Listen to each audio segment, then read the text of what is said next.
Como enxergar a vida? Este é o tema de hoje. Sejam bem-vindos à Teologia para a Vida. Desejo convidá-lo a que permaneça conosco e assista à primeira parte deste tema, onde nós falaremos a respeito da criação e da queda. O nosso desejo é que seja edificado através da palavra do Senhor.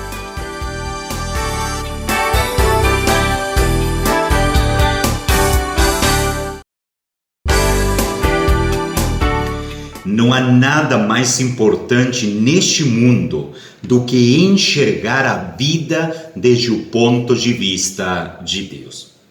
Pois de outra forma sempre andaremos perdidos neste mundo e por fim sofreremos as consequências para a nossa alma. Meus amados, lamentavelmente no dia a dia encontramos muitas propostas que prometem nos oferecer a visão correta da vida. Por exemplo, tem uma corrente de pensamento que chega a afirmar que todas as respostas que você precisa estão dentro de você. São aqueles que dizem, siga o seu coração. O coração nunca mente. Mas nós não pensamos que isso seja verdade. Aliás, a Bíblia diz precisamente o oposto. A Bíblia diz, enganoso é o coração e desesperadamente corrupto. Nós devemos confiar em Deus para nos guiar. Mas por quê, pastor? Em primeiro lugar, porque Deus é o Criador e o sustentador de todas as coisas. Então, Ele é o único que pode nos contar como a realidade de fato é. Pois, afinal de contas, Deus deve conhecer o que Ele criou, não é verdade? Em segundo lugar, e já que Deus não pode mentir, pois Ele é o Deus da verdade, então tudo que Ele diz a respeito de qualquer coisa é verdade por definição. Deus de fato é confiável. Deus de fato é confiável. Então a pergunta que não quer calar é a seguinte: então, pastor, como nós devemos enxergar a vida? E eu desejo propor hoje um resumo em 4 palavras: criação, queda, redenção e restauração. Pois bem, então vamos entender cada uma delas. Primeiramente, para enxergar a vida corretamente, devemos saber que pertencemos à ordem da criação. A Escritura Sagrada diz claramente, criou Deus, pois, o homem à sua imagem, a imagem de Deus o criou, homem e mulher os criou. Gênesis 1, 27. O ser humano é um ser que desfruta de singularidade. Isto é inegável de acordo ao texto sagrado que nós acabamos de ler. Observe bem que de todos os seres criados, segundo o texto, de todos os seres criados, somente do ser humano se diz que ele foi criado à imagem de Deus. Portanto, claramente se mostra ali uma singularidade.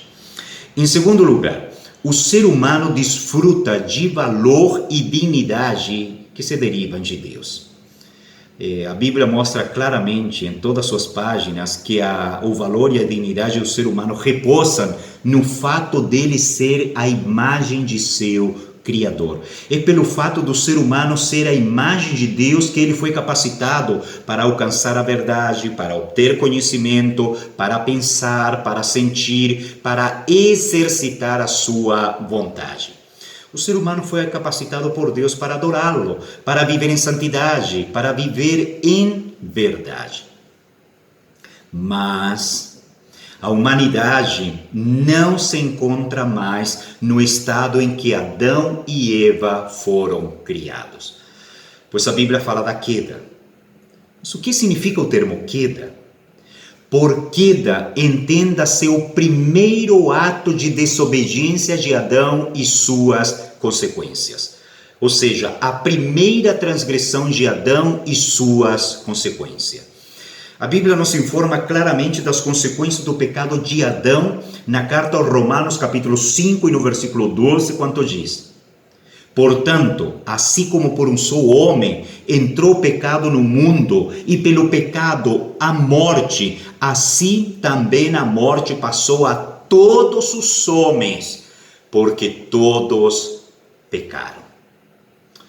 Mas pastor, o que eu tenho a ver com Adão? Você poderia perguntar. nós não devemos esquecer que Deus projetou a humanidade dentro do sistema representativo.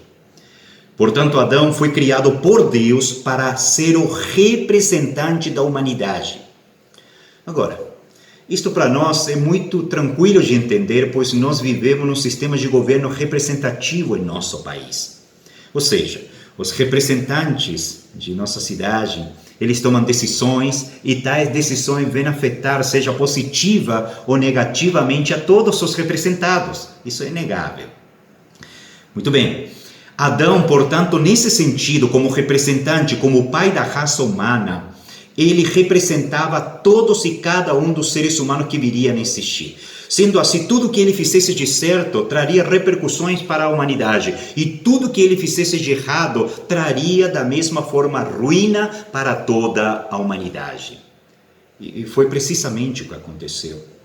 Adão, ao cair em pecado, ao transgredir a lei de Deus, ele, como nosso representante, trouxe sobre si e sobre todos os seus descendentes a ira e o juízo divino, pois todo pecado evoca a ira divina.